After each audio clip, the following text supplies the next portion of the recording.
A COVID-19 vaccine will take at least a year to get approved, which may sound like a long time, but it would actually be record-breaking. New vaccines usually take between 10 and 15 years to get to market. But a year still won't be fast enough to hold off any upcoming outbreaks. What potentially will are treatments. A treatment helps people who are already sick, while a vaccine prevents a disease in healthy people. And that's the main reason a vaccine is going to take so long.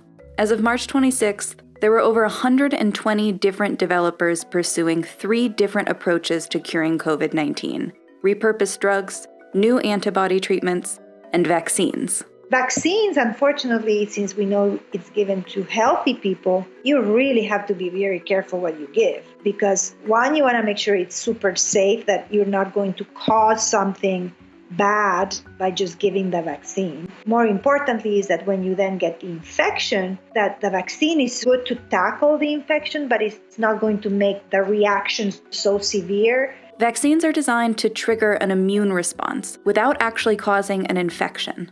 By taking a weakened, inactive, or partial virus and introducing it to your system, it can start producing the right antibodies to fight it. Antibodies are created naturally by your body, but it takes time, weeks, sometimes months, to produce one just the right shape to fit and therefore fight a virus your body hasn't seen before. For some people facing the COVID-19 pandemic, that's too long to wait. The infection can spread rapidly in the lungs, causing lasting damage or even kill a person before the body produces enough antibodies. A vaccine allows your body to go through this process without the risk and sets it up with memory cells that will recognize the pathogen if it ever comes back, getting rid of it before you even know it's there. But vaccines have extra long clinical trial phases because it can take weeks or months for a participant to develop immunity. Researchers then have to wait several more months to see if they get sick, since it would be unethical to expose them to the virus intentionally. And because vaccines are meant to prevent, it's more difficult to get one approved for compassionate use. Like when you're already so sick that you are going to die, you'll try anything and everything, right? And so the FDA gives you permission to sometimes try non-traditional drugs because you're already pretty much almost dead, right? Dr. Maria Elena Bottazzi leads a team at Baylor College of Medicine that's working on a COVID-19 vaccine. 2, in fact. They're using old research, a vaccine candidate from SARS-1 that they developed a decade ago. It's been frozen and constantly monitored ever since interest and funding ran out. The virus that causes SARS and the virus that causes COVID-19 share about 70 to 80% of their genetic makeup, making this vaccine a good jumping-off point. As it stands, the original vaccine could offer limited protection against COVID-19, but it could also accelerate the development of a more effective vaccine. It's a rapid switch strategy where you start doing some studies with the current SARS. You build evidence of safety by bringing that molecule to the clinic fast. You may then stop there and not pursue it, meaning not pursue it for licensure. But by then we will have the other one and you can rapidly bridge it in and switch it in. And then you continue the studies with the other one that is more specific. But even with this head start, their vaccine still won't be widely available for at least 12 months. After it's developed, the vaccine will move into safety and toxicity testing, followed by a clinical trial, then FDA approval. And this is the case for all 40-plus vaccines currently in development. It's unlikely any of them will be finished and approved in time to affect this pandemic, but they could stop future outbreaks. Even the leading frontrunner for a vaccine, a candidate developed by Moderna that's already in human trials after unconventionally bypassing animal testing, is still looking at 1 year or longer for commercial release. It would be a rare example of a vaccine being approved for compassionate use, but it is worth noting that the company is looking into emergency use of the experimental vaccine specifically for aid workers by fall of this year. Besides taking too long, vaccines don't work as well in people who are elderly or immunocompromised, 2 groups that are at high risk of dying from COVID-19. Antibody treatments get around that. These treatments follow a similar path to vaccines to widespread use, but instead of setting your body up to make antibodies itself, this treatment injects pre-made antibodies into your system. They can be administered to people who are infected, and they'll start clearing the virus, and they'll clear the infection within a matter of hours. They will actually help people recover faster as well as reduce the mortality rate. They can be used preventatively, but they don't last as long as vaccines do, so they're primarily used as treatments. But in this outbreak, medical professionals could benefit from a preventative antibody treatment.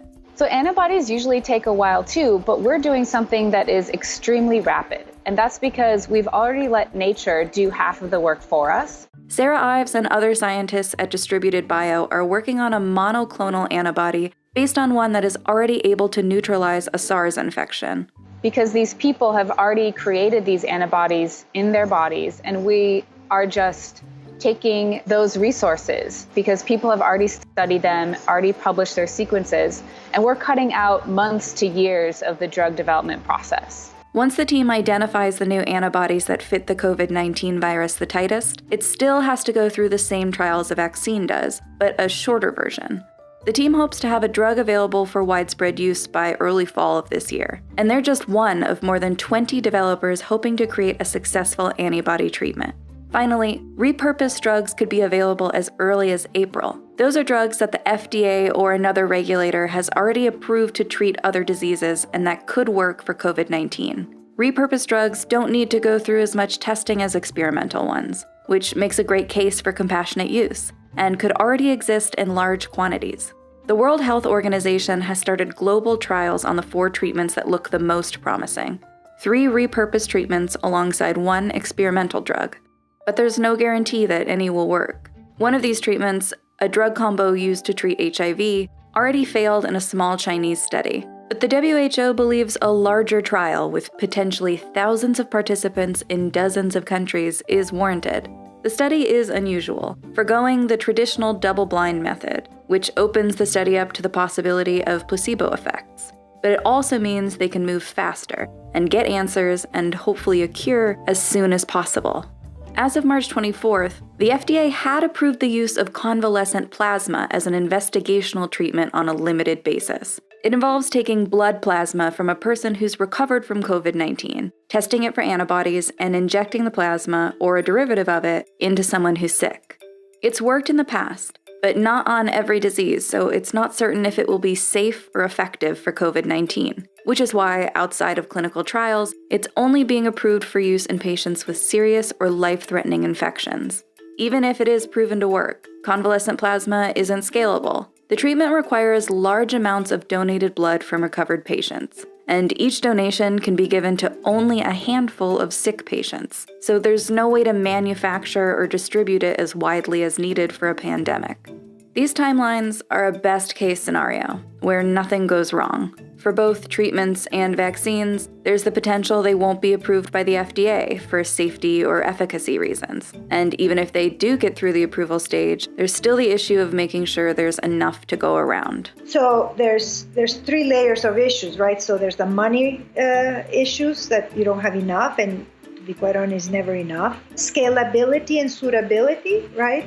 So the logistical piece of not only making it, but delivering it and distributing it, and how often do you make them? Where do you store them? Who's going to buy them? We are going to need significant financial and government support so that we can scale up these antibodies and manufacture them at a high enough capacity to be delivered to hundreds and hundreds of thousands of people. Both treatments and vaccines are valuable and necessary for fighting COVID-19. But the bottom line is that we likely won't see any way to medically treat or prevent this disease for weeks. All of the developers are working on fairly parallel timelines, simultaneously trying to make long-term and short-term solutions available to the global public. And the rest of us can help by staying home. Social distancing and self-quarantine are the only measures that we can take right now to mitigate the spread of this virus. But when we have a medicine, it will allow people to go back to work. And even if the virus does start to come back in waves, it will still reduce the burden on the healthcare system as well as our economy.